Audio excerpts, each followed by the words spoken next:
পতনের পরেও আমাদের জুলাইয়ের বিপ্লবী কণ্ঠস্বর উসমান হাদি ভাইকে গুলি করা হয়েছে। কারা গুলি করেছে? এই গুলি করেছে ইন্ডিয়ার দালালেরা। আমরা মনে করি খুনি আওয়ামী লীগের দালালেরা।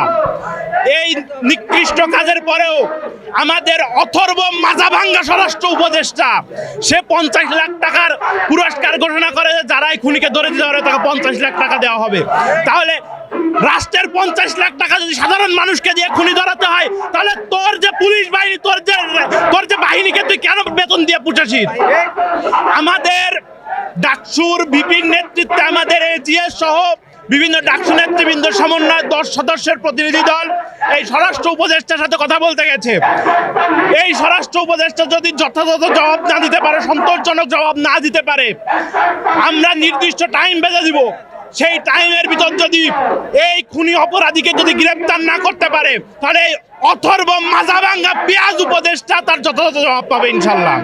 জুলাইয়ের জনতা তাদের কমরেডদের বাঁচাতে মাঠে আছে এবং মাঠে থাকবে ইনশাল্লাহ। এই অবৈধ সন্ত্রাসী রয়েছে দেশে এবং কথিত ফ্যাসিস্টের যারা দোষর এখন থেকে গিয়েছে, তারা বিভিন্ন অস্ত্রাগার থেকে, বিভিন্ন থানা থেকে এবং অবৈধভাবে দেশের বাইরে থেকে অস্ত্র নিয়ে এসেছে, যার মাধ্যমে দেশকে অস্থিতিশীল করার জন্য বিভিন্ন জায়গায় তারা উপকরণ করেছে। ডাকাতি থেকে রাহাজানি বিভিন্ন কর্মকাণ্ড। সর্বশেষ আমরা দেখতে পেয়েছি জুলাই বিপ্লবের অন্যতম সম্মুখ যোদ্ধা আমাদের প্রিয় ভাই শরীফ ওসমান হাদি ভাইকে হিট টার্গেটের মাধ্যমে হত্যা করার চেষ্টা করা হয়েছে। সেই জায়গায় দাঁড়িয়ে ইন্টেরিম এবং কি স্বরাষ্ট্র উপদেষ্টা যে ব্যর্থতার পরিচয় দিয়েছে, আমাদের যে ইন্টেলিজেন্স আছে, গোয়েন্দা বাহিনী রয়েছে, তাদের মধ্যে ডিজিপি, এনএসআই সহ যারা জড়িত তাদের যে ব্যর্থতার পরিচয় রয়েছে, সেই যারা ব্যর্থ হয়েছে তাদেরকে বিচারের মুখোমুখি করানোর জন্য এবং স্বরাষ্ট্র উপদেষ্টার যে কোনো আইন শৃঙ্খলা পরিস্থিতির নিম্নগামী হলো, অধপতন হলো, কোনো সুষ্ঠু উদ্যোগ দেখতে পাইনি। এর মাধ্যমে দেশের যারা মানুষ রয়েছে, যারা জুলাই বিপ্লবের সম্মুখ সারির যোদ্ধা রয়েছে, তাদের সকলের জীবন হুমকির মধ্যে।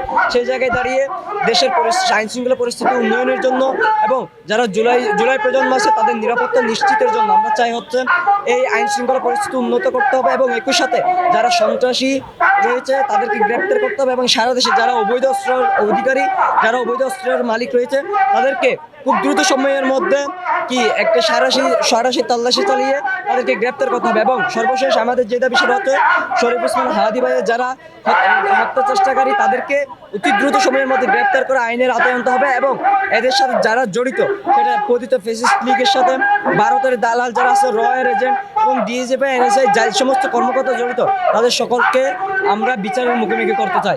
যদি আমাদের 10 সদস্য বিশিষ্ট একটি টিম ইতিমধ্যেই ভিতরে গিয়েছে আমাদের দাবিগুলো পেশ করার জন্য, যদি আমাদের দাবি মেনে নেওয়া না হয় তাহলে আমরা পরবর্তীতে কঠোর কর্মসূচির দিকে যাবো। আমরা আজকে এখানে এসেছি আমাদের ভাই হাদি ভাইকে যারা হত্যার উদ্দেশ্যে আক্রমণ করেছিল, তাদের গ্রেপ্তারের দাবিতে আমরা এখানে স্বরাষ্ট্র উপদেষ্টার ভবন ঘেরাও করতে এসেছি।